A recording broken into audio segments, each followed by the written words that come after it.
একে তো আজকে জ্যৈষ্ঠ মাসের শেষ মঙ্গলবার, মঙ্গলচণ্ডীর ব্রত করেছি। তার মধ্যে কর্তায় বাজার থেকে টাটকা চিংড়ি মাছ পেয়েছে, সেটা কিনে এনেছে। আবার হাতে করে একটা নারকোলও এনেছে। এসে আবার বলছে বেশ ভালো করে চিংড়ি মাছটা রান্না করো তো, যেন আবার মালাইকারি করুনি, আজকে খেয়ে দিয়ে অফিস যাব। আমার তো মাথায় হাত, কিভাবে করব তাড়াতাড়ি বলছে আবার। আর মালাইকারি করতে তো জানেন অনেকটা সময় লাগে, তাহলে মালাইকারি ছাড়া কিভাবে তাড়াতাড়ি চিংড়ি মাছটা রান্না করা যায়, আবার স্বাদেও হবে দারুণ। চলুন সেই রেসিপিটাই আপনাদের সঙ্গে আজকে শেয়ার করি। এই দেখুন, প্রথমেই টাটকা টাটকা চিংড়ি মাছগুলো ভালোভাবে ধুয়ে পরিষ্কার করে রেখে দিয়েছি। আর তারপর একটা চলুন মশলা তৈরি করে নিই।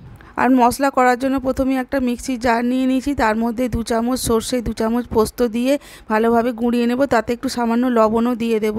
শুকনো অবস্থায় গুঁড়িয়ে নিলে এটা ভালোভাবে পেশা হয়।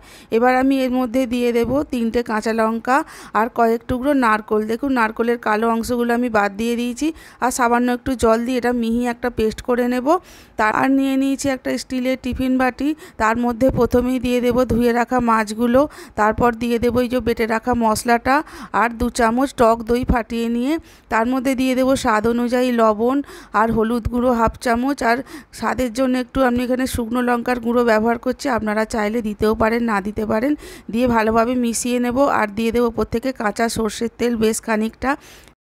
এবার সব কিছু ভালোভাবে মিশিয়ে দিয়ে ওপর থেকে 2টো চেরা কাঁচা লঙ্কা দিয়ে টিফিন করে ঢাকনাটা বন্ধ করে, দেখুন আমি এখানে প্রেসার কুকারের মধ্যেই করছি তাড়াতাড়ির জন্য।